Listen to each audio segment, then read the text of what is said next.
just going to wing it.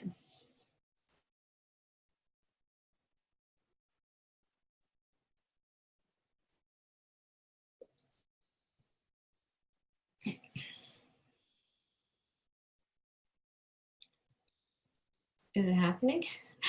Hi, what's up, everybody? I think we are live. This is the first time I've done this, so you guys be patient with us. Hopefully you could see. Nicola, if you could text me, let me know if you can see us. That would be awesome. Or comment. I can't even see comments. All I can see is myself. All right. Hold on just a second. Nicola, if you could text me, that'd be awesome. Actually, I can look on my phone. So we are trying this new style of live stream, and I am double checking from my phone to see if it's working. Let's see here. Yes, you are live. I think I'm delayed. Okay, I'm delayed. I can see it on my phone now. All right, cool. Okay, we're gonna get started here, even though we're delayed and I can't see myself or hear myself. It is all good. Stacy, are you there? Can you hear me? I can hear you, and I am here. Woohoo! All right, so you guys, I am so excited to interview this incredible woman. I have heard her story, and I've been waiting for an opportunity to interview one of my followers, challengers, now coaches. And her story is just so inspiring that I think that the world needs to hear it. She brought me to tears when I was on her one-on-one. So when you sign up as a coach with Epic Empire, we schedule a one-on-one mentorship call where we really dig into why they wanted to become a coach in the first place. And so she started to lay out her story for me, and my jaw was on the floor. And I'm like, girlfriend, people need to hear this because what you have to say is so powerful and inspiring. So Stacy, I'm going to give you the floor, and then I might jump in the middle of it and ask you questions as I hear things, but just share with who you are and what you've kind of gone through these past couple of years and what you're excited about with the future and how you found me too. Thank you so much, Miss Virginia, for having me on and coaching me. I have been suffering with mast cell disease my entire life, but it was misdiagnosed. And when I turned 23, my symptoms started becoming more and more severe. And then by the time I was 25, it had handicapped me.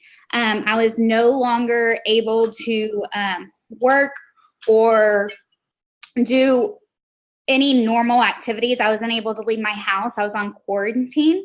My parents were my go-to people. They went to the grocery store for me and provided me with everything. And even at that time, I was so severe that they had to shower and decontaminate before they came into my house.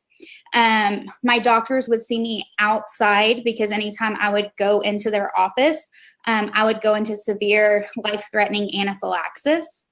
And during that time, about 5 years ago, on Instagram and Facebook, I saw Miss Virginia. She wasn't Miss Virginia then, and she was just so inspiring. And from being bedridden and so sick, there were some days that I couldn't bathe myself or even walk. I had to crawl to the bathroom. I would lay in bed and live through other people. And she was so inspiring that over the past 5 years, I have just been following her journey. That's insane. It's crazy to me to think, and I tell this to my coaches all the time on my team, that what you're putting out there that you feel is silly or is just your journey, just your workouts, somebody's watching and somebody's being inspired by it. So you say isolation, like tell me a little bit about that. Like, I don't even think our brains can wrap around the concept of that, but share with us what that experience has been like for you. It has brought me closer in my faith. I absolutely love Jesus Christ to death. There has been a lot of challenges, a lot of dark moments, and a lot of getting to know who my Christ Savior is all over again. And getting to know myself and getting to really grow with my friendships and community. Mm-hmm. Even though I've been isolated physically, I haven't been isolated emotionally, which has been amazing. Yeah, absolutely. And so tell us a little bit about what you're struggling with your health. Like what exactly is it? Because I'm trying to wrap my brain around that and understand what exactly you're going through health-wise. So my body basically is allergic to itself. So I have idiopathic anaphylaxis. Idiopathic means they don't know what triggers it. It just happens. So my organs are endangered. They normally swell, and then my throat swells, my eyes swell. That happens about 10 times a day. I have to use epi and a lot of prednisones to control it. That, and then I have, there are certain triggers that I know for a fact trigger my anaphylaxis. For instance, seafood. If those atoms are floating in the air, my friends call me a sensor because before they can even smell it, we know it because I start swelling drastically and my throat closes. About a year ago now, I tried going back to work, being around people all the time. And that is really what put me back into where I am today. So when I was 25, I started swelling. I gained about 75 pounds because I was trying to work and I was just constantly swelling, putting myself in health risk. And that's when we put myself in isolation and started trying to figure out a medication routine that would help me. Mm-hmm. So about 2 years ago, we found a concoction of medicines that made me stable. And so me being the strong-willed person I was like, I'm going back to work because I was able to venture out here and there and do well. So I figured I could handle it.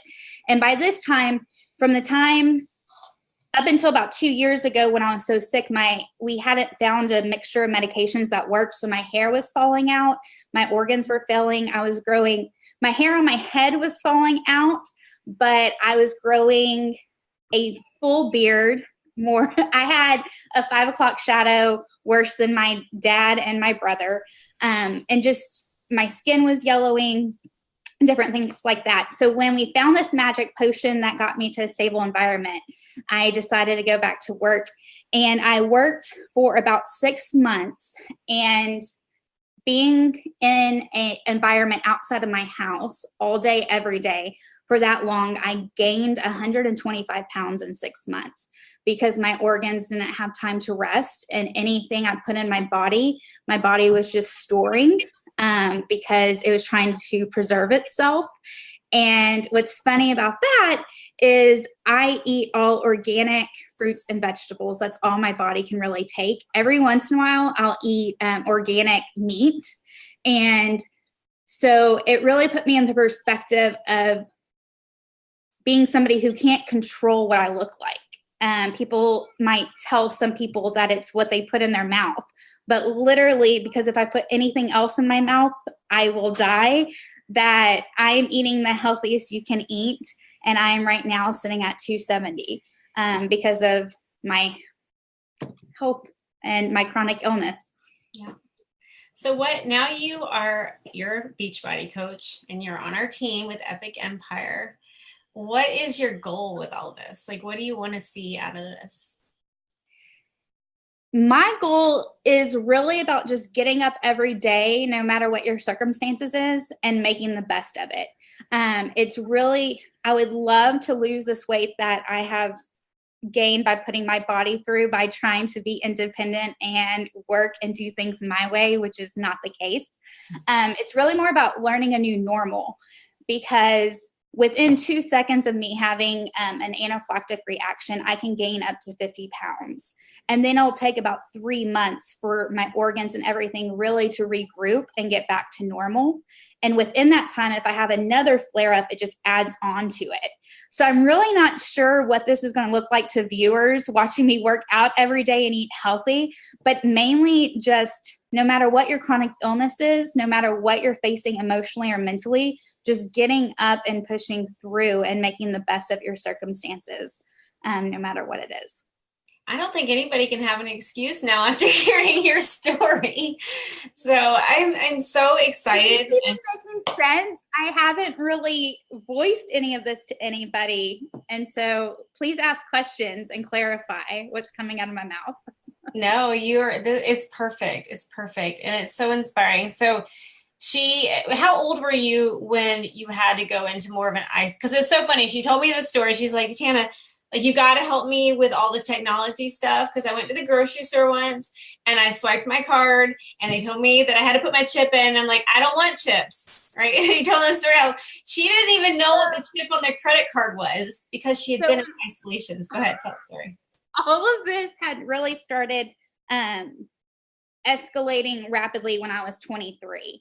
And then by the time I was in 25, I was in complete isolation. And because another reason why I want to do this is to become financially independent, because my parents and my community has supported me so much and given so much to me that I would like to be able to give back to people who can't afford medicine, because there were times when I couldn't afford it. And so because money was so tight, I didn't have any electronics. I didn't have a working computer. I had a house line that people would call me on, and all my friends would make fun of me because that's all we could afford. And so 2 years ago, when we found this concoction that made me a little bit stable, I decided to go back out into the real world and try. I had to go get a friend of mine, actually, and her husband put me on their phone plan for $10 and gifted me a flip phone. So I started working, and everybody has this smart technology, and I had a flip phone. And then also I had gone to Walgreens to get my prescription and to get some bottled water and stuff. And my debit card wasn't working.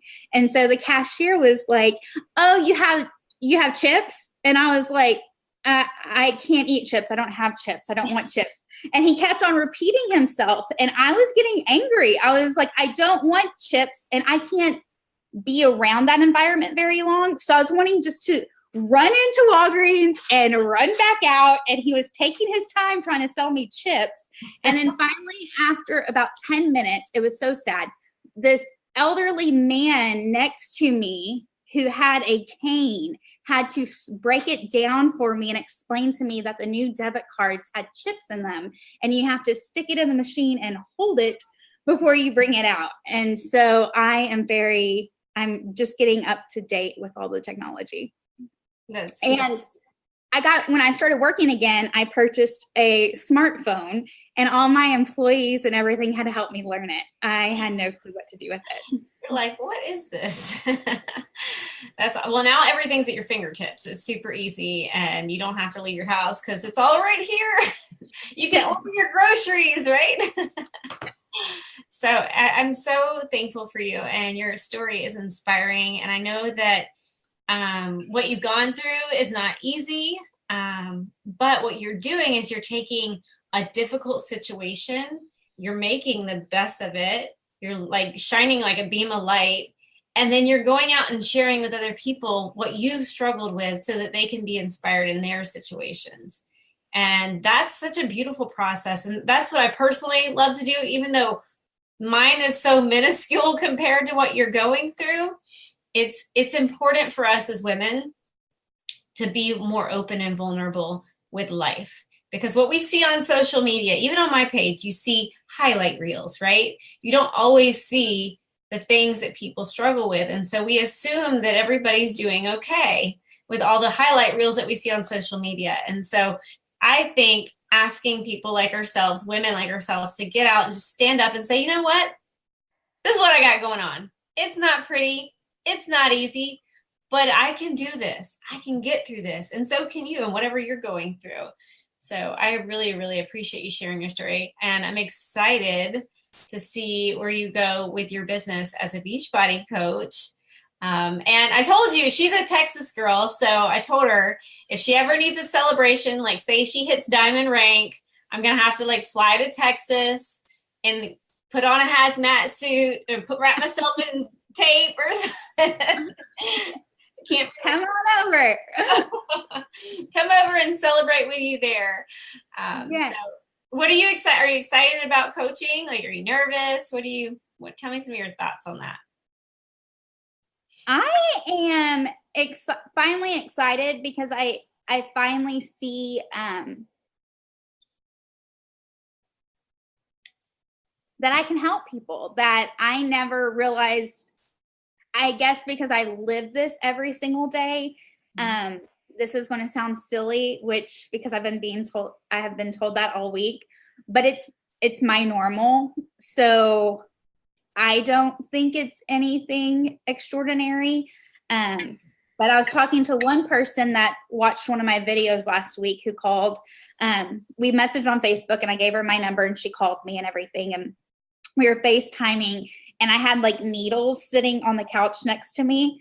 And she was like, "Are those needles?" And I was like, "Yes, I go through several a day." And by her facial expressions, I just realized it's not normal for people to see needles laying around, but that's my normal. So I just realizing that I do have something to say. You do.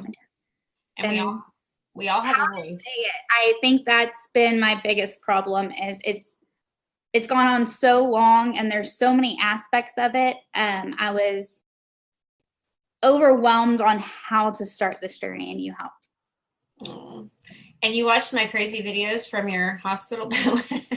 I would be on bed rest and I would watch them and you were like my best friend. I love it. I would call people and tell them what you were doing that day. So like when other people would call and ask what I'm doing, please don't call a chronically ill person, those who are watching, and ask them how they're doing on a daily basis, because it hasn't changed since yesterday. And they don't want to keep repeating it. And so I had something to talk about besides how I was doing. I would tell them what you were doing on Instagram. Jatana, she worked out today. She had her shake. She went to Target and she found this really cool lip liner. You should go buy it. But don't put it on your eyes. One of my biggest things is because I can't eat bad. Anytime I see a commercial or anything about something that looks good, I always tell my friends to go eat it and tell me how it was. And so I'd be like, "Oh, she had a cheat day and she had a hamburger that looked really good. You should go get one." I did. Do you remember? That was 80-day obsession cheat day. I had a burger, 5 burger.